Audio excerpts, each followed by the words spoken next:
Today I was joined by Clare Cooper, the Executive Director of Glocomms within Faden International brand. Clare was a hire in 2009, which was 5 years into the Faden story. There's only 20 of them in the business at the time. And there's now 700 people across 5 brands and 11 offices at Faden International. She worked directly with Adam Buck, who left the business in the last MBO, and has lived in London, San Francisco, New York, and she's now back in London. Absolutely loved this episode. She was full of energy, funny stories, and she's a real reflection on why Faden has grown to be one of the biggest names in the marketplace. So without further ado, Clare, welcome to the podcast. Thank you for having me. No worries, thanks for coming in. Bright and early in the morning. It is very early. We are now 7:56. There we go. I've already been to the gym. I'm not going to be one of them guys who talks about my morning routine. I have not been to the gym. But I've had a very productive morning. I listened to 2 podcasts. Right. None of my own, although I do quite like listening back to my own. You're making me feel bad. I've done nothing. Well, look, thanks for coming in. We spoke a few weeks ago, didn't we, before you went on your trip. You were tagged in that post. So do you know, I got to about episode 10 of The Rag, and sorry, I will talk about you in a moment. And I got loads of messages saying, "Do you not interview women?" And I was like, "It's not really the point. Like, it's not. I just the people I reached out to who responded were men. Yeah. So I was like, I actually don't know enough women. I don't think I had a big enough network of females. So I put a post up, and I got like 80,000 views. I got like, I think it was over 100 people tagged. You were one of them. So thanks for coming in. You're the first person who came in off the back of that post. So it just shows there's lots of powerful females in the industry who are doing some great stuff. Definitely. And people were really passionate about tagging each other. Like there was some. I got some amazing messages. So I've got loads of women lined up off the back of it, which is great. But what I'd love to do is always start the same. So can you give us an introduction to who you are, what you do currently? Cool. So I'm an executive director at Faden. So Faden, for anyone who doesn't know, we've got 5 different brands. Self Jennings, probably the most well-known, EPM Scientific, DSJ, LVI and Glocomms. So is Faden not a brand itself? Faden's just our holding company, our umbrella company. So all finance, ops, everyone's employed through Faden. Yeah. But within that, 5 different brands. What is an executive director? Just a fancy title. No, it's just one of our titles. It means, well, my current role is that I oversee Glocomms, which is our tech brand. So you look after the whole business, yeah? I do for Europe. Prior to that, I also look after the tech team for Self Jennings. Prior to that, I was in the States for 5 years. So I moved back to London 6 months ago now. So I was running Glocomms across North America, and I spent 2 years in New York, and prior to that I set up our office in San Francisco. Wow. Which was cool. So I've actually now I've been here 10 years, run every single brand, which is really cool. 10 years. Do you get like a testimonial day or game? Oh, so it's my 10-year anniversary in 2 months actually. So I don't know yet. How fast has that gone? Really, really quickly, and it makes me feel really old. I'm dragging the average age of Faden up. I'm 33 this year. Yeah. And I stopped teaching. I was a school teacher before. Oh, really? I think I was 24 when I stopped. To think that's now 10 years ago is just like, oh my God, where's the world going? Where is life going? But it's super cool. I think it's really cool to have been somewhere for 10 years. Yeah, I do. But I also think it's so ironic because my job is to convince people to move jobs and I've never once moved jobs. Yeah, but I also think as well, really good people in recruitment, if you're in an agency, you're treated well, you earn well. Yeah. There should be so many opportunities of meritocratic movement. Yeah. You can keep reinventing yourself. Oh, yeah. I've had so many different jobs in the same organisation, and I've lived in 3 different cities in the last 5 years, done different brands, so... All right, well, look, I'm going to go right into this. I want to know everything about this 10 years, but one of the big things... Well, not everything now, but one of the big things I want to know is the story of, from your perspective, the story of Faden, because I have reached out to Adam Buck. He didn't respond. Well, he did respond. I think he just said not right now. So Adam, if you're listening, one day I want to get you on here to tell your side of the story. But Faden is a really big business and a really well-known brand. So can you give us from your perspective, what is the history of the business? So we were founded in 2004 by Adam. So Adam's no longer with us. No. Our CEO is now Harry Utan, who's amazing and you should definitely talk to. Yeah. So we were founded in 2004. I joined 5 years later. This was when we were just Self Jennings. There wasn't Faden or any other brands. I joined, I think there was about 20 of us in a little basement in West London with no windows. Whereabouts? Really nice postcode. It was right near Buckingham Palace, and I think we got it because the postcode had the Adam's initials in it. It had AB in it. I remember my first London office was by St James's Park. Yeah. And it is like when you've not worked in London before, you're like, it was amazing. Yeah, so I joined back then, and it was just, I had no idea what I was letting myself into. I wanted to do a master's, so I graduated with a maths degree, and I wanted to go and do all this fancy stuff, and I had no money. So I thought, I had a friend who worked at Selby Jennings who was like, well, come down, do this for a year, make some money. Obviously the typical recruitment story, right? 10 years later, here I am. So, but no, I joined back then, and I remember when I joined, we had all these ambitions of, we're going to have all these different offices and all these different brands, and we're going to grow. And I kind of thought, oh yeah, okay, cool, let's see. And we've grown ridiculous amounts since then. We've now got nearly 700 people, 11 offices. You've seen it go from 20 to 700. Yeah, it's crazy, isn't it? Like, tell me about year one when you joined. What was it really like then? Let's start at the beginning.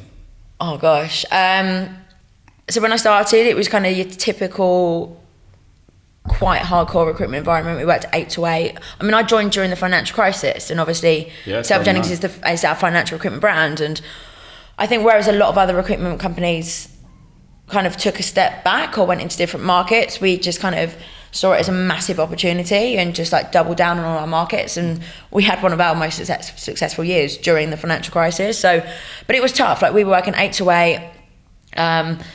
It was intense, but it was amazing. I think when you've got a small group of people, ambitious and young, I mean, I was 21 at the time. It was crazy when I look back. What were you recruiting? I was the first hire to do technology for Selby Jennings. So that was technologists into banks, hedge funds, trading firms, all that kind of stuff. Obviously, we were just in London, but developers basically. But we were just in London, but recruiting all around the world. So we'd do Asia in the morning, London in the day, and then States in the evening. So we were happy to work all the hours under the sun because you could do, given the markets we were doing and the money that we could make, basically. How did you find dealing with developers all day? Because I can already tell you're outgoing. You're off the wall. So dealing with an introverted developer, how do you deal with that?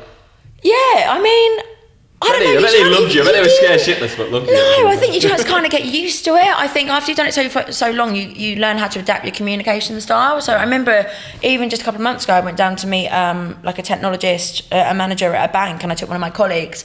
And he'd never met anyone like that before, and he just couldn't figure out how can you communicate with them. But I think you learn how to adapt your style depending on who you're talking to, right? Yeah, but 21 years old. Yeah, 21 years old, yeah, it was a little bit different. But then I remember when I first started, I was so scared of clients and candidates as well.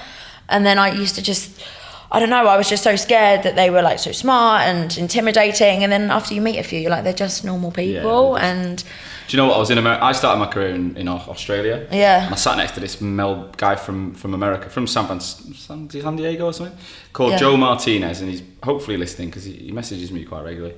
And I was sat in this government. We worked in the government department, so we recruited for the government, and it was big corporate buildings. Yeah. And I was just clearly shitting myself in my first meeting, and he just said, "Don't worry, these people put their trousers on the same way you do in the morning." Yeah. I was like, what do you mean? He goes, they're just fucking normal people. Yeah. And that stuck with me, that comment. And I always just say similar things to my team. And then you'll see people put clients on a pedestal. Like the same person could lose their job and phone you the next week, and it's cool, but the second they've got a job, you're frightened to death. Yeah. It's all mindset. Yeah. And sometimes they like to hear from you. They're sitting around coding all day.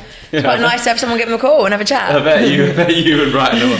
So how did you personally do over the first few years? Yeah, I mean, I did really well. I was top biller for the first few years. I was. It didn't come naturally to me because I wasn't really ever like a sales person. I think I was always like outgoing, but I was always quite academic, and I definitely wasn't what you'd call a natural recruiter. But I think I just worked really hard, and I listened, and I just got on with it. So I did really well because I probably managed to do twice as much work than other people in the same space of time because I just kind of got my head down and worked. So. Yeah, I did really well, but then very quickly went into management. How long was that? Probably after about 18 months, 2 years. So my old boss, he went over to Asia to set up our Singapore office, which is our first office. So I had the opportunity to start managing the team, which age, I don't know, 22, 23, I look back and I'm like, wow. So when you joined, there was God. 20 people. Yes. How many were there, like 18 months, 2 years later when you were leading it? How many was there then? Oh, probably within the business, 40 or so. I mean, we grow so quickly. So what was even the ingredient then that made it possible? Because I talked to loads of businesses there at that. I'd say 15 recruiters seems to be a little benchmark. Some people can't kick on. Every time they get to 16, 17, 18, they lose a couple and it seems to flatline. What did you guys do? I don't know, it's really difficult because I don't know any different, right? And it's just always what we've done. It's sometimes difficult to take a step back and think, what have we done differently or how have we got there? Because we've just kind of done it. We just kind of keep carrying on. But I think that's why I think a lot of people get to a certain size or a certain amount of profit or a certain client base and go, right, yeah, this is good, we're doing well, like let's just keep going, whereas we've always wanted more. So where did that come? Was that from Adam? Yeah, I mean, Adam is the most ambitious, tenacious person I've ever met, and we always just knew that we could do more. So new markets, more clients. As I said, then we went into different industries, right? Okay, Selby Jennings, let's have that. That's the financial branch. Let's also now do EPM, which is life sciences. So I think we're always just looking for opportunities to do more and different offices. So I think nothing was ever enough for us to stop at. And I think it's always maintaining that intensity and that excitement for recruitment and just never coming in and just chilling and going, right, this is what was the culture like from a social perspective back then? I mean, very different to what it is now, definitely. I mean, it was, how do I put this? I think it was your typical recruitment firm back in the day. I mean, I went to an event last week, actually, a women in recruitment event, which you should definitely get in touch with because there's some great people there. And we had this exact same conversation. And they asked me about how Faden done the growth and what's different in terms of like the culture now to then. And actually, I think 10 years ago, it wasn't just exclusive to Selby Jennings or Faden.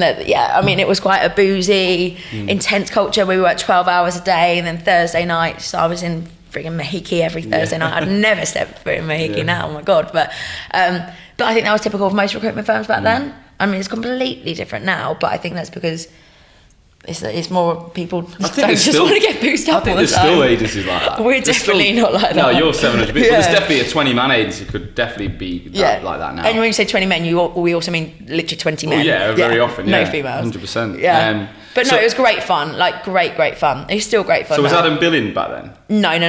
So he straight away he was already managing and directing. And so that's different, you see. And I think I've noticed that with a lot of, I work for a company called Venquis, and Steve and Barnaby that started Venquis, they were both from Hydrogen Group, and I joined, I think I was about 16 months in or something. They'd had a lot of people come and go. I think it was about 10, there might have been 7 to 10 of us when I joined, and neither of them were billing. And now I go into loads of businesses of a similar size, and the owners are always billing. I think that's a big factor. Obviously you need the cash and you need to, but if you've got that mindset from day one to build a team around you, then you're setting yourself up for growth. Yeah, and I think Adam was always of the opinion, he obviously after S3 sold, he set up the company and he was all about creating wealth for the employees. It was never about him and him making money. It was all about, right, like, Clare, I want you to buy a house by a certain age, or, you know, he was so selfless. He got more satisfaction out of us doing well and us making money and us becoming shareholders than his own personal success. And I think having that mindset is very, very unique, because what I tend to see is most people, good billers, will set up their own company and there'll be 2 or 3 shareholders and then people come and go. Like, I think he was so selfless, and I think that's what allowed us to grow so quickly, because it was never about him. It was about, knew in the end he'd win if he got you to win. Of course, yeah. So I think the way that he ran that business and drove that business, I think, was what allowed us to grow. And then we were all in that mindset, and then we've been able to kind of continue. So what were you hiring trainees back then? Yeah, so grads. Like yourself, basically? Yes. And that was the model? Never that bring was experience. Always the model. I think 95% of our management, we're all grads, we're all organic. I think we have made external hires throughout the years. For example, Lee, who runs our contract band, he was external. Like, we didn't have the experience in-house, so we had to hire him, and he's great. But by and large, we tend to do a grad model. Yeah, I think I've seen it loads of businesses where that works, and you tend to create that keep the culture a lot tighter then as well, because you're not bringing in habits from other businesses. You're able to create whatever you want. So, all right, let's go back to 2 years, 18 months, 2 years in. Right, you're 40 people. If I can remember that far. You now take over the office. Clare. You now take over the office. Right. What's happened? Are you reporting directly into? No. So my boss James went to Singapore, so I was running the tech team for Selby Jennings, reporting into Steve, who's now our COO, Steve Yendall. Yeah. And then then I grew the tech team, and then not so long after that, they asked me to also look after what was called Viridium Associates, which is now part of LVI, which is our renewables and energy brand. Right. So that was awesome. Like, it was a small business that had a lot of potential but wasn't doing that well. So it was an opportunity for me to kind of take that over and turn that around. So I did that. So what did you tell me a bit more about what you actually did?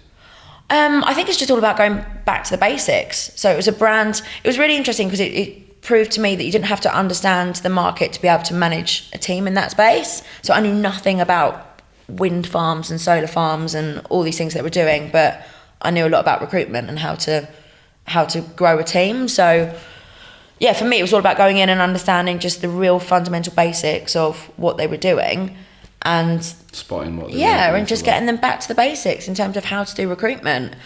And then it was not long after that off the back of that, Harry, who was running our US team. So was Harry there when you started? Harry was there, yeah. Was he? And then Harry moved over to New York to set up our New York business, but I stayed in London. What year was this? This was 2012, I think they opened a New York office. American business is huge now. We've got 6 offices and probably 300, 400 employees. So then I stayed in London, and then I was asked to go and set up our office in San Francisco. And then kind of that's how my American journey started. Let's go back a bit. So how did you go from being a 22-year-old, just getting a feet into billing or navigating these techies all over finance, to then managing people, to then managing a second group that you don't even know the industry? How did you transition, and how was that move for you?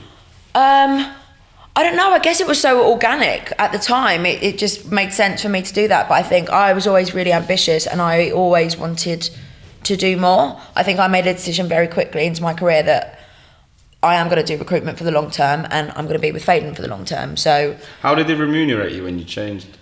Cool. So one of the big things, I think, billers typically earn good money. Yeah. And then when they go into management, it's a different structure. Yeah. And actually, sometimes it's a really good structure, sometimes it's not. Yeah. Sometimes it's a longer term play than you're not used to. How did they do it with you? So for me, I mean, we've got different tiers of management, and in the first tier of management, you can still bill and get paid. And I think I actually, as soon as I started managing, actually became a better biller.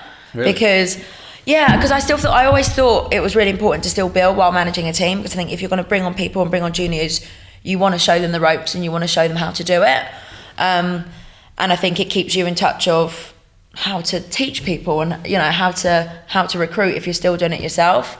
And I actually became probably better at managing my time when I was managing people, because I'd be like, right, I'm going to do an hour a day on recruitment, or I knew that if I had a job, I'd have to get on exclusive because I couldn't spend my time finding candidates. If not, there is a point where you've a certain amount of people. Yeah, and I think we do have different for different levels of management. It does then flip where then you don't get billings, and it's all about the team and it's about override. So it differs depending on your level, but I always knew that I wanted to be a manager and I didn't want to be a biller. We've got 2 different routes at Faden. Some people are just super billers, right? And they just bill, but I always knew I wanted to be a manager. And for that, maybe initially I might take a slight hit in terms of billing, but that in the long run it would work out. But I actually think that's great. Like, I actually enjoyed seeing people on my team, juniors with 2 years experience, like billing a load and sometimes taking home more than managers. Like, that's what it's all about, right? It is. I found that hard though, I'll be honest. I went from being like, I was billing like 700k to then going in and making 200k to then going to be a manager. And but I had the process in my head, whereas I didn't see long term with the business, if I was honest. I saw myself being an owner. So I was like, I can't start a company having not managed people. Because I'm just going to end up being a sales guy. And then I'll actually learn all the mistakes on my own money. So I thought, actually, see the bigger picture. Give it myself 2 years of management here. Replace myself. Yeah. And then I can start a company Yeah. knowing I can do that again. Yeah. That was my mindset. I think I was very fortunate to be in the company that I'm in where I didn't have to have that mindset because I always knew there'd be more and more and more and so much opportunity. So it was worth it. So the opportunity to go to the US came. Yes. Where was the office? San Fran? San Francisco, yeah. So we had an office in New York and I think about 10 people from the London office went out with Harry to do that. I wanted to stay in London. I don't know, I genuinely thought that I'd be homesick and that I wasn't ready to move, which turned out to definitely not be the case. And then I remember being in the London office one day and Harry came back from the States and he was like, Claire, can I speak to you for a minute? And I thought, oh, Jesus, I'm in trouble or whatever. And he gets me in the room. He's like, we want you to move to San Francisco and want you to set up the office.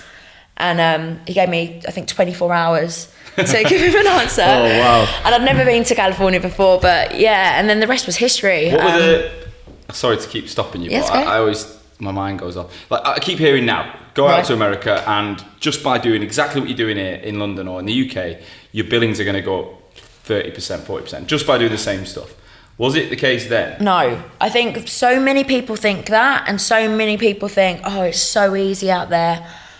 100% the fees are higher. The fees are higher because people get paid more. I think a lot of clients are more open to recruiters. You call them, they're like, oh, you're a recruiter, rather than in London, right, where they put the phone down on you.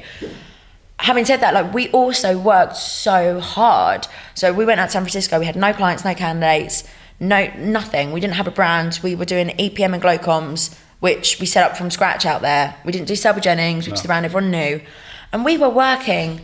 I worked the hardest I've ever worked. You had to adapt to understanding how they do business out there, how people communicate. It's different. Americans are different. What were the differences that you spotted early on? Well, I think there's differences in every state out there. I think in California, people are a lot more relaxed and a lot more laid back, and I think are more relationship driven, which sounds crazy because recruitment should be relationship driven, but it's not as transactional as it is on the East Coast, where you can send a CV and they go, right, cool, I want to hire this person. You know, you've got to take weeks and weeks to build relationships. I think in general, New York is more like Europeans and they're faster. Yeah. Like I lived in Australia and I did 4 months in California when I was younger, and they are very similar. Yeah, so I think yes, the fees are higher, but I think we also you can also so easily get it wrong. I think a lot of US or UK firms have gone to the US and not got it right, and they've not grown. And so what was it like? You moved over to San Fran on your own or with a team? It was me, and I had initially 4 or 5 people with me from New York and a couple of people from London.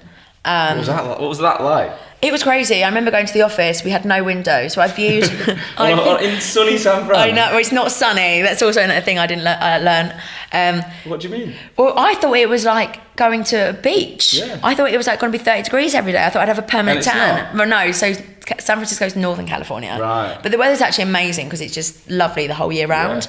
Yeah. But it was crazy. I remember going into the office. We didn't have any windows. And building computers. I remember just like the first day, like building desks, building computers. It was like pure raw, like setting up an office. We've now got 11 offices, right? I think I was the 4th office to set up. So now if people open an office, there's a lot more infrastructure, right? And people to help you. But it was amazing. It was such an amazing journey, kind of. And you were the leader of the 4 or 5. So what that must feel like a lot of responsibility because they're all changing their life. It was, and I think. Yeah, it really was, and especially because most people in San Francisco, we hired a lot of people, a lot of Americans, but a lot of them weren't local to SF, so they were from the East Coast or from San Diego or wherever. And I think your role changes from you're not only managing an office and a recruitment team, but actually like you're the figure that these like early 20-somethings look up to. You know, they've all moved and kind of going through their own kind of learning curves of being in a new city. So yeah, it was really, really challenging, but like incredibly rewarding. And we did really, really well. So what sort of accommodation did you sort out? How did all that work? So I just found someone on Craigslist. It was quite funny. So I've always lived by myself. And when I went to San Francisco, I was like, I'm going to find a roommate because... Network as well, isn't it? Yeah, and I thought I can't go to a new city and not...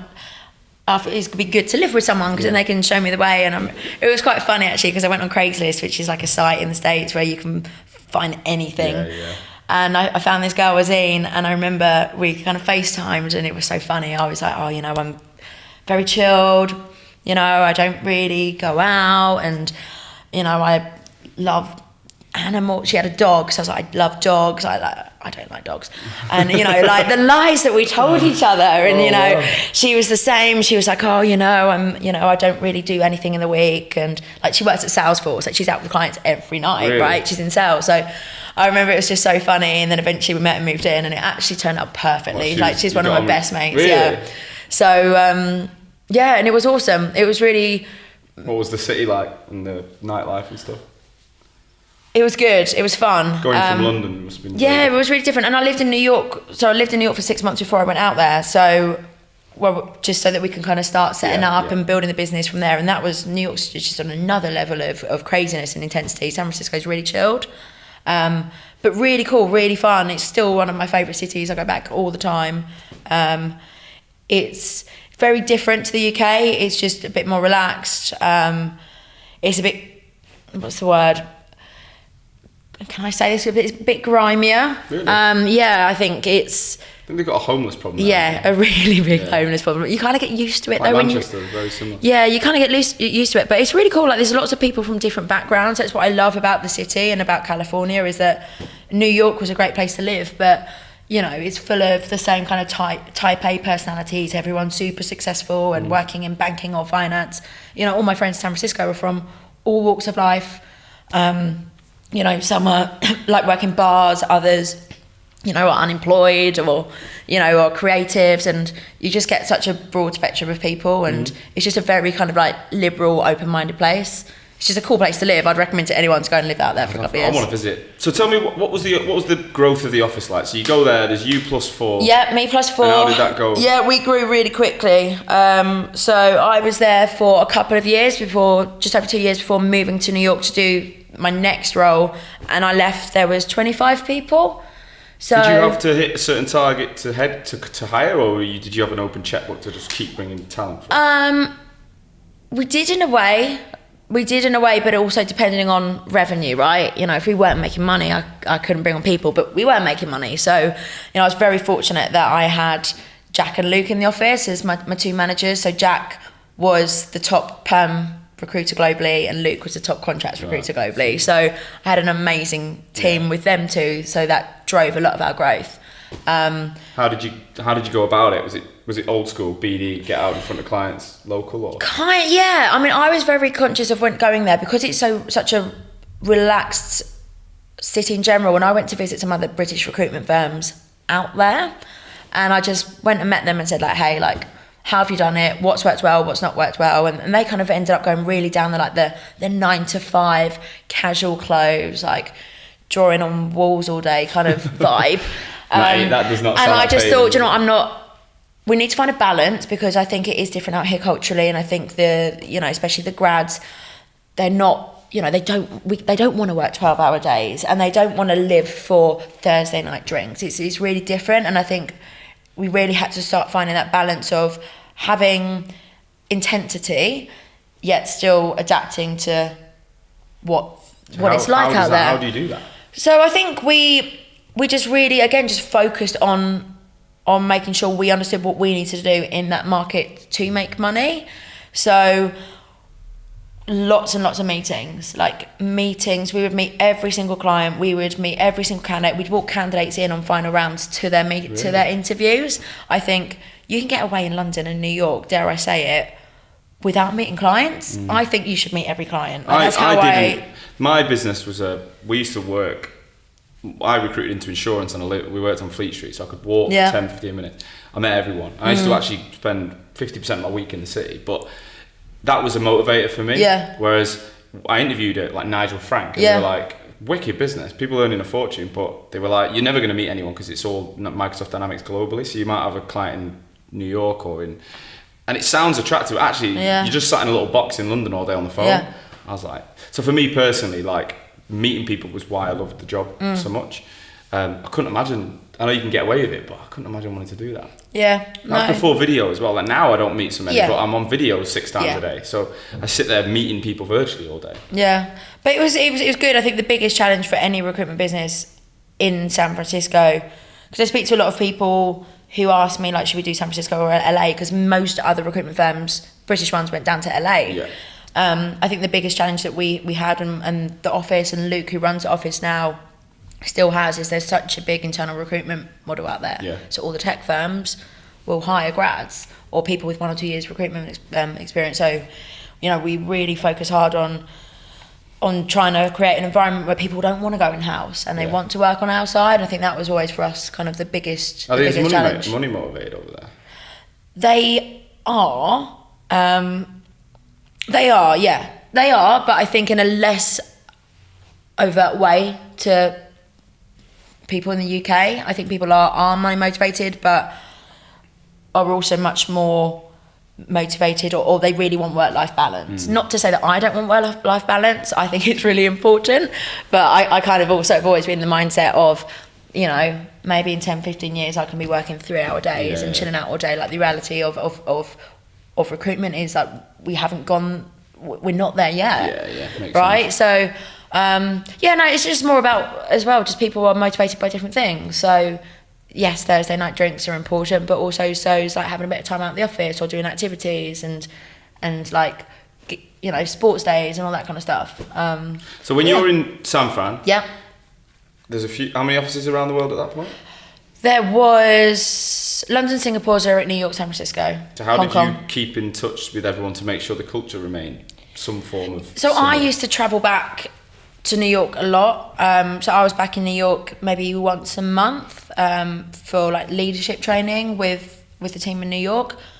But I guess because I was born and bred Faden, you know, as long as I was true to myself and the culture, and then we kind of kept that, which is why we often, when we set up a new office, it's always organic, right?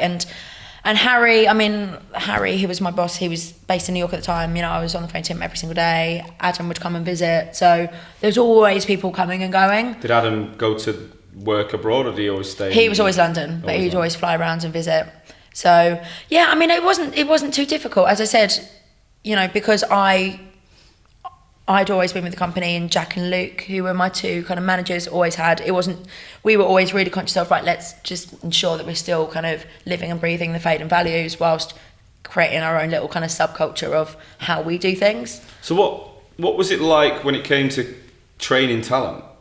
When it comes to, you're in the US, it's a new culture for you. You're trying to, you get to 25 people in a couple of years, but surely there must have been a lot of casualties along the way. Yeah, but I think the casualties came from learning what a good hire looks like. I know that when I first went out to the States, when I was in New York for 6 months before moving out there, I started interviewing grads, and I literally had no idea this grad could be amazing or not at all. It was really difficult to tell. I was just so used to just meeting, you know, your British grads, right?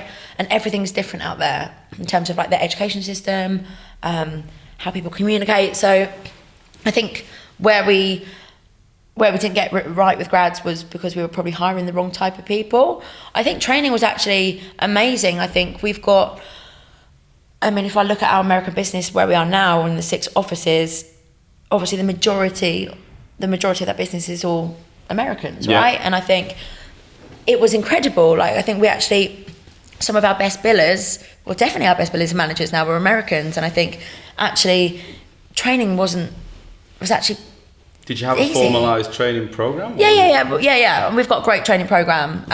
But back then, did you have people? Back then, not as much. I was doing all the training. And Luke and Jack were doing all the training. We've now got a trainer in the office, which is great, Lennon. But the office is now like 60 people, right? So, but back then you just got stuck in and you got involved. You know, when you're running an office at that size, you kind of get used to having to just do things. Otherwise, they just don't get done. So we do a lot of training, but it was great because, I mean, if it's me, Luke and Jack doing the training, that's a pretty good people doing that, right? And you've got the capacity to do it. So, yeah, I mean, it was intense. Like, we were working hard, but... So you got to 25. Yep. Why did you then move on again? So I think we got to the point where the office was in a really good place. We had great management coming through. I think as a business, for us, we've got 5 different brands. Selby Jennings has always been the biggest brand, right? And I think what's really important to us as we continue to grow is that the other brands grow just as quickly. You know, for us, Glocomms as a tech brand, so we focus on like data science, cybersecurity, that should be in 5-10 years time, on paper, the biggest brand, right? Because the market is huge, the fees are high. So for us, we really wanted to start focusing on how we can start growing these other brands very quickly and deploying them in the other offices as quickly as we could. So I went back to New York to oversee Glocomms for the States, and help grow that as quickly as possible, because at the time Glocomms in New York was probably 6-7 people. And it just made more sense for me to focus on that and travel between New York and San Francisco. So I still got to go back there all the time and just really focus on growing that as quickly as could. And then Luke looked after the office. And for me, like, tech is, whilst I've done lots of different roles now, I think what I love most is like focusing on a brand and growing that brand. And for me, tech has always been like the thing that I'm most interested in. Yeah. So I went back there to focus on that. And so you went into an established office and worked with a small team within. Yeah, went to the New York office. How many was there then? At the time, the New York office was, when I went back, 100 people or so. And you had a little team of 7.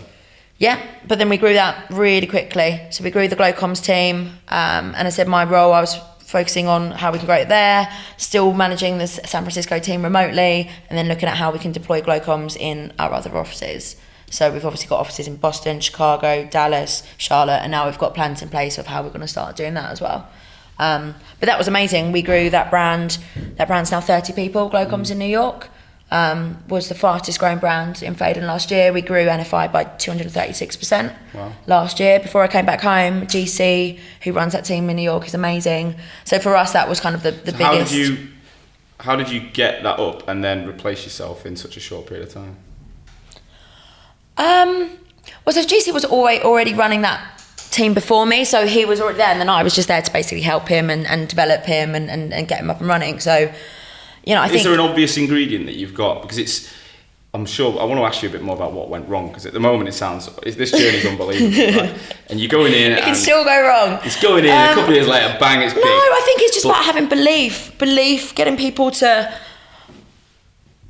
believing in what they're doing and the purpose of what they're doing and why it's important. And I think one thing we really focused on with Glocomms when I was in New York for those 2 years, when we grew it, was actually get people excited about what they're doing, because recruitment is recruitment at the end of the day. We all do the same thing. We come in, we make some phone calls, go into some meetings, find some CVs, play some jobs, right? So for me, it was like getting people exciting and inspired about like actually doing something valuable for like the tech ecosystem and actually getting excited about what their clients are doing.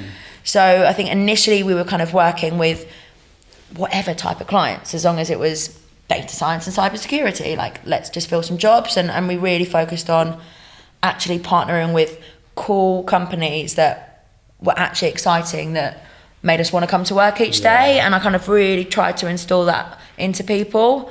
So I think once people have that and they're actually excited about what they're doing, regardless of whether I'm there or not, it can just grow really quickly, because I think people are inspired to do what they do.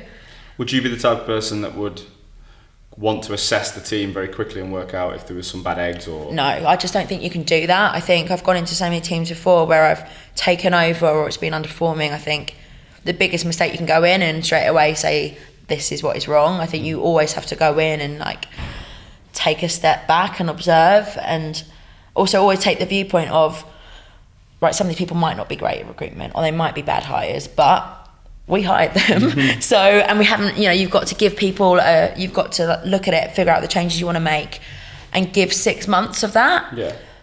And then if after that people aren't on board, then fine. But I think it's a big mistake that people make, is going in and straight away changing everything or making people changes. I just don't think that's ever gonna work. And I've seen people do that in other businesses and it just goes completely wrong. So it's difficult, because I'm the kind of person where I see stuff and I want to change it straight away, but you've always got to kind of go slowly and assess what's actually happening before you can say what's wrong. That's good advice. I like that.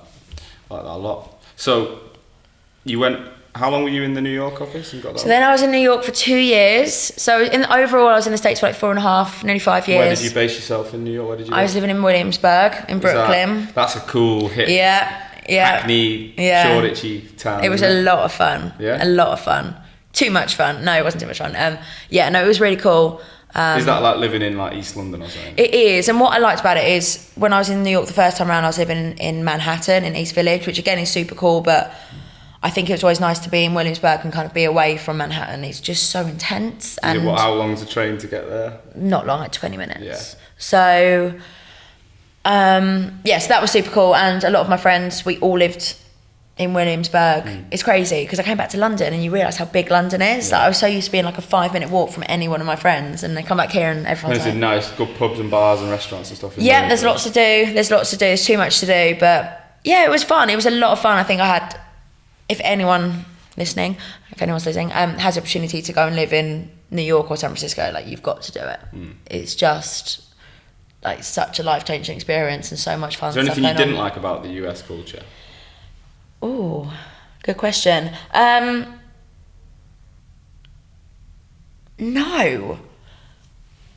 I genuinely loved I love the culture. I love the people. I think it took me a while. I think I was had my stereotype before I went out there of what American people would be like, and I was like, I'll never get an American boyfriend, which I did for a while. So, I think I was always kind of had my opinion on what Americans were like, and I completely take back all of that now. Some of our best billers, our best managers are Americans. I love the culture. I think they're some of the more. Nicest people you'll ever meet. And open. I lived there when I was 19 for 4 months. I lived with American families every week coaching football. Yeah. And they brought me into their homes and they were like competing with each other to like take me out. And some of these were wealthy and some of them weren't. Like one family, I stayed in a room, I swear to God, I walked in and there was 2 cats, there was a cage with a rat in it. Yeah. A chair and a banjo on the chair, and that was my bedroom. I was like, a rat? There was a rat in a cage, and I was like, this is not good. And this house was a complete shithole. Like, I swear to God, it was the dirtiest house.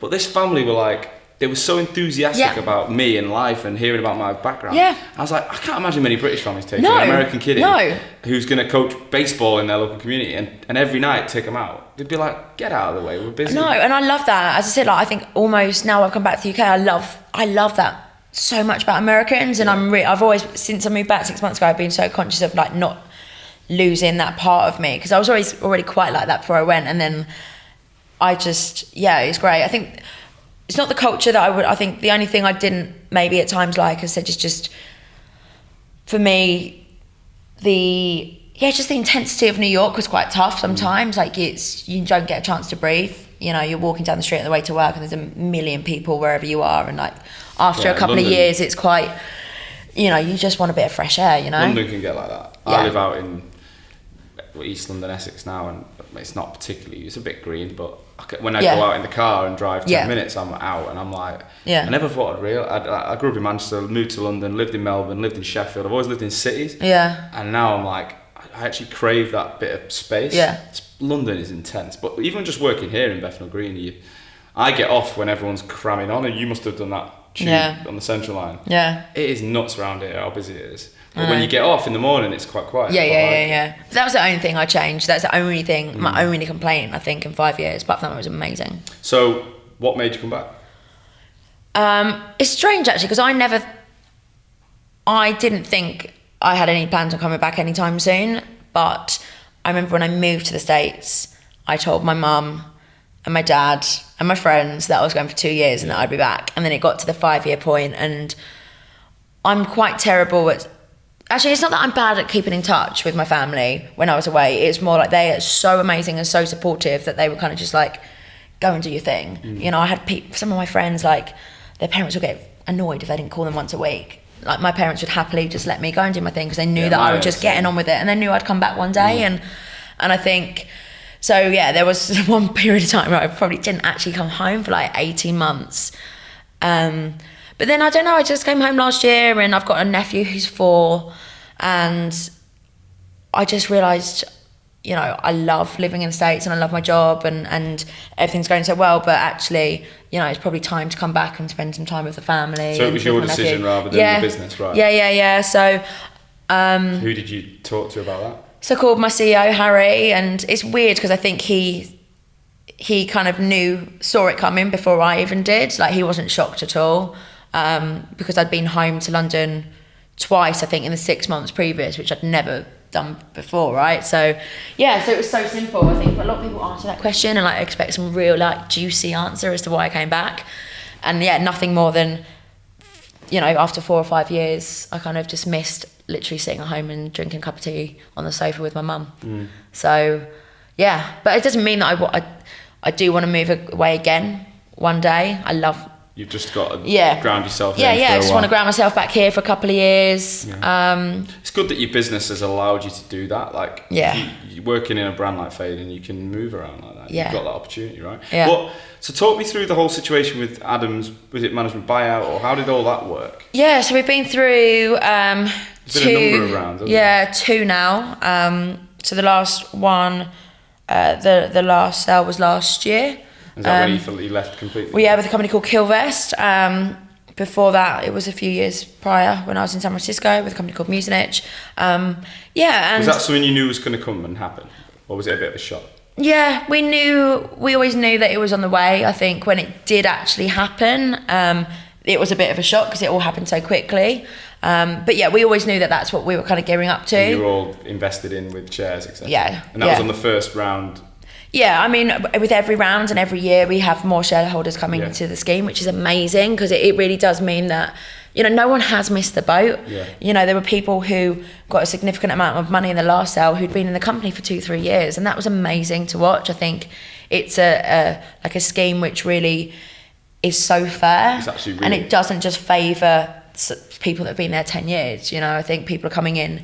We've just done our latest kind of allocation, and I said there's people who've only been in the business 2-3 years. So what do you need to do to get shares at Faden? So I think it's just all about, we look at what role people are in, you know, what business they're running and who they're managing. I think there's lots of different criteria. I think one of the main criteria is you do have to be on the management route. I think people do take the individual biller route, and I think short or long term. Yeah, as that, like, it's difficult to kind of get into the scheme. But yeah, we just look for people who've, you know, already proven their potential or show they've got potential. But yeah, I mean, there's a lot of people in that scheme now, so you know, not everyone's going to get the same amount, but you know, as long as you are up into the point, you know, we've got people who are managing teams of 7-8 people that have been brought into the scheme because they've either built a market from scratch or they're running a very successful business. So yeah, and there's an opportunity to get it after only a couple of years. So if we go back to the first sale event, yes. How soon before did you know it was happening? Me personally, probably a couple of weeks. Wow. But you must have all been in management conversations, I mean, building towards something. I mean, I remember we've always been very, very open internally, but also externally, that was our route, that the vision was to do that, and that the next vision or the ultimate vision is to have like the largest human capital IPO, right? That's something that we've never been shy about talking about, and because for us, whenever we go through a sale, it's not about we need the cash, it's about growth. It's about getting great investment to be able to grow. So it's never been something that we've not wanted to talk about because it's only a positive thing. And you know, especially the last one, I know that it was a long time in the making. I know Harry and James, our CFO, met a lot of investors to find the right partner. So yeah, we always knew it's something that was happening and something that we were aiming for. But yeah, I guess obviously when it gets down to like the due diligence phases, we're not privy to what's going on, and then we find out. What did that mean for you the first time? Was it a good payout? Yeah, it was. I mean, I spent a lot of it on, you know, I was 26, 27-year-old Clare, right? Yeah. So, you know, there was lots of handbags and trips and, yeah, I mean. Did you invest it? No. Any way? No. I've always taken the view, and I know it's crazy, but I just have always taken the view that I bought a house when I was 23, I've got the security, I've got some savings, you know, I want to enjoy my life, and I also want other people to enjoy their lives. You know, I take my mum away a lot and I help my parents out and I've helped friends out.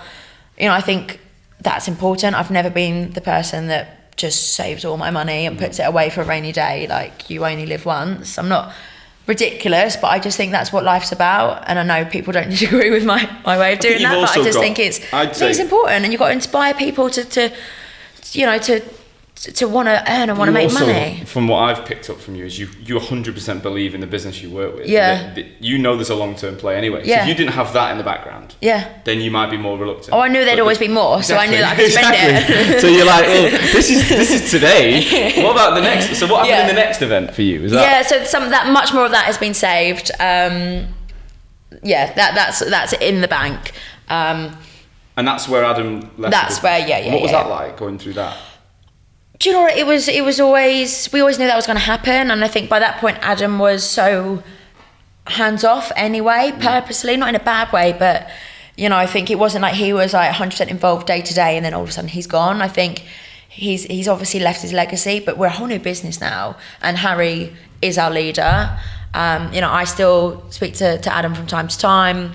He used to be my mentor, so, we're still in touch, but yeah, it was a really easy transition because, number one, I think there was only a handful of us who kind of had experienced the Adam Buck days of when he's super hands-on and involved in the business. For a lot of the people coming into business, they probably wouldn't even know who he was. So it was a really easy transition, and so for the good luck business to it him. was easy, but for you guys it was like, it must have been a nice moment as well to see. It was amazing, yeah. He's given so much to you. And it was actually quite emotional. I remember when it happened.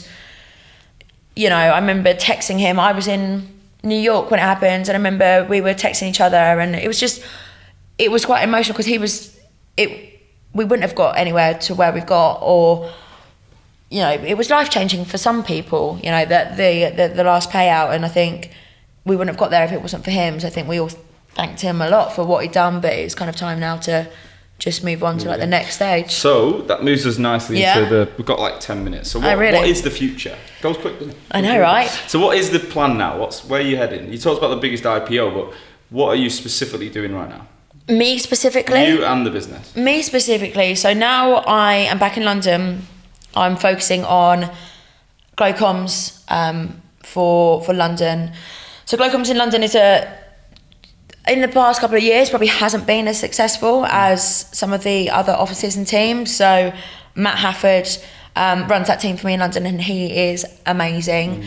We've spent the last 6 months really digging deep, completely turning that business around in terms of the markets we do, the locations that we do, the people. We've had a complete transformation, and it's going really, really, really well. For me, what I want to now focus on in the next 3-4 years is getting to the point where Glocomms is the second biggest brand in terms of headcount and NFI behind Selby Jennings. We've got Glocomms at the moment in Berlin, London, San Francisco and New York. We need to have that in other offices ASAP. It's got the ability to do it, and we just now need to start kind of bringing it all together and pushing on. So for me, that's kind of my focus now for the next 3-4 years is working with the team you've got, and then hiring the next gen. Hiring the next gen and just ensuring we're in the right markets, in the right locations, and continuing to grow. I think what I've learned in the last 10 years is tech. When you get it right, it is amazing. But if you only get it 90% right, it goes wrong. It's so difficult to build a really good, successful tech recruitment business. And when I say tech, I'm talking high-end niche business, not like generic IT. And we're finally on the track of starting to really get that right with Glocomms. So for me, that's my biggest focus in the next 4 years is just getting Glocomms to be. But you have a representative from each brand in London that reports into you. So we've got London, then we've got a team in Berlin, then obviously the team. I don't oversee the team in New York and San Francisco anymore, but hopefully the plan in the next few years is to start working with them a bit closer, and all of us coming together to start building that brand to be ideally as successful as Selby Jennings. So that's kind of my biggest focus right now. So what are you looking, if you're hiring and people are listening, what are you looking for? Right, what am I looking for?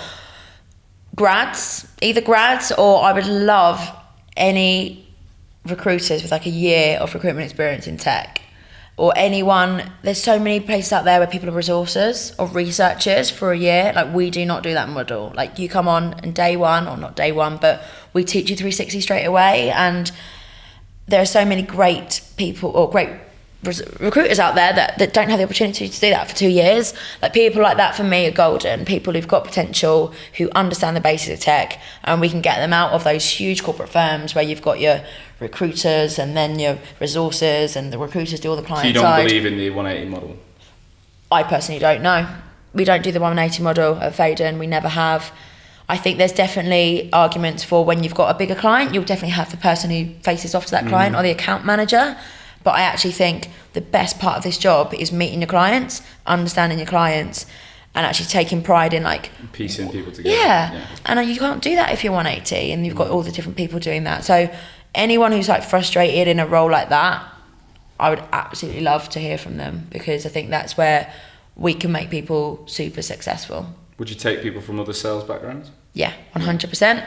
So, because there is that argument always about the graduate model, and I can see why grads work out really well. Yeah. But I think your business and you personally, you're the exception to the rule. Like the amount of grads that aren't in the same job as they started after uni is just, how many can you name apart from maybe your community? I don't know anyone who's doing the same job they started after uni. I was a teacher. Like a lot of people, especially graduates, they go into work, they try and work their shit out. Then 2 years later, they go, actually, I now want to do this. And it's so different, because I know that when I first started, it was like the financial crisis, and I literally was like, I didn't want to fill out. I started filling out like the forms for like the grad jobs, you know, like the 20, 30 page forms for like Deloitte or whatever. For recruiters, you know. And I was like, well, I'm not filling out this form. No, I was exactly the same. So like, and it sounds crazy, but back at the time, I graduated thinking, am I going to get a job? So like, I just went into recruitment like everyone else did. And now there's so much choice that you're right. So yeah, I've hired people from all different types of backgrounds, sales backgrounds, car sales. I interviewed someone the other day who works in like door-to-door charity sales. Yeah, I did that. He's awesome. That is the hardest thing I've ever done. I literally was knocking on doors in Sheffield, Doncaster, Barnsley. Or the people like in the street stopping you, trying to get you to sign up. And I'm the idiot that signs. Well, idiot, it's not idiot, it's for charity, it's great. I sign up every time. To see like what their pictures like. So I'm like, they're definitely good someone. So yeah, I do believe in that. Absolutely, yeah. So you talk about this IPO, is there a date in mind? Is there a deadline on that? I have no idea is my answer. You'd have to ask Harry, our CEO, but not anytime soon. I think for now it's kind of business as usual, continuing our growth, starting to look at some new offices, as I said, starting to grow some of the other brands, and just kind of keep doing what we're doing, which is every year growing and growing. I get like a relentless energy off you that I'm sure would be evident across your business. Like I feel like if you're at the helm of it, people have to follow or the... Yeah, do you know what? And someone was saying this to me on Friday after work, and I was trying to explain to him, one of my juniors, Pete, was saying, he's like, why are you always so positive? And I was trying to explain, like, I was not always like this. Yeah, I know, but I think when you've done recruitment for so long and in this type of industry, you either just game face it and become positive, and then you naturally, like, positivity breeds positivity, right? Like you either be like me and be positive, or you go in and you allow yourself to get like negative or frustrated. There's just no point. Like at the end of the day, we are working, we're in the office, we may as well just be positive and get on with it. Like I think I've done it for long enough to know that if I've gone through periods of being negative, it just wastes time and makes you feel like shit. So it's not an act. Like I am actually very positive, but I also think that you've got to train your brain to be like this in recruitment, otherwise 100%. You're screwed. Right, we've got a couple of minutes. Yeah. So before we finish up, I want to know a bit of reflection from you. What's been the biggest thing you've learned from the experience? And if someone was sat here now and they're listening and they're like, wow, sounds like you've done some unbelievable things. Like what advice would you give someone who's either going to start an agency or they're in an agency and they're looking to grow it? They might be a manager level, owner level. What advice? What have you learned? I think never forget the fundamentals and the basics of recruitment, which make you successful. I think a lot of times I've seen people go and set up their own companies or go on to management or set up new teams, not within Faden, but elsewhere. I've got a lot of friends who work in recruitment, and they think, well, because I'm good at what I do and because, you know, I understand recruitment, then I can do a fifth of what I used to do as a biller and still get the same results. Like, at the end of the day, recruitment is recruitment. If ever I was to decide tomorrow, right, do you know what, I'm going to pick up the phone and start doing recruitment, I'm still going to have to put the slog in. I'm still going to have to call 10 candidates to get my 3 candidates or whatever it is. So I think always remembering that, to remember the fundamental basics and model of in your market what you need to do to be successful, because I think a lot of people tend to forget that or think they can do half the amount of work. What else? I just think as well, for anyone who wants to move to a different office, is like take the time to adapt to learning how that market works. As I said, in San Francisco, the first thing I did was go and meet a load of clients, not necessarily to get them to work with me, but I wanted to know how they like to recruit, how they like to do business, like have they used recruiters before, what's worked, what doesn't work, like how does this city work in terms of like culture. Like I just went there and wanted to learn from as many people as possible, and I went and learned from other recruiters as well. I've got so many friends who work in recruiters, most of whom I've reached out to myself just to learn. So clever. I think never thinking that you have the answer to everything, and always asking other people for their advice or their help or their it's thoughts on it. I mean, whenever I meet successful people, it seems that they're usually very rigid, very structured, and they're always and they ask for help. It typically seems to be common. Well, look, Claire, it's been amazing. Thank you so much for taking the time. Thank you for having me. I can't believe we've had an hour already. It's gone. But are you open to people reaching out to you and asking for advice or whatever? Absolutely open to that. LinkedIn, the best platform? LinkedIn is definitely the best platform. I know that today as well, I think you were saying that there hasn't been as many female people on the podcast. So again, like any females out there that want any advice. Reach out, yeah, definitely. Also, I was at an event last week, Women in Recruitment. So if there are any women listening to this, like look into that organisation. It's really good. Yeah, they've reached out and they do a lot of events. I need to set something up. Definitely. But what we'll do, hopefully people will ask for advice or maybe, I mean, lots of people who've been on this podcast have already hired people off the back Amazing. of this. So hoping you get something from it. But whatever happens, I'm sure you've helped a lot of the next generation. Thanks so much. This will be released this Thursday. Guys, we'll be back next week with another episode. We've got a really, really big name in the industry next week. Finally, as I always end up with the podcast, if you are listening on the iTunes store, please do give us a 5-star rating, because it allows us to reach more people. If you're listening to this from the website, or you've picked it up from LinkedIn, put a comment out there, put a share, put a like. Make sure that you're going to share this with your teams and people that you know in the industry, because the more we support each other, the more we share stories of growth and success, the more the industry is going to grow. And although we're competitors, or many people compete, together the only way the industry is going to survive. So see you all next week.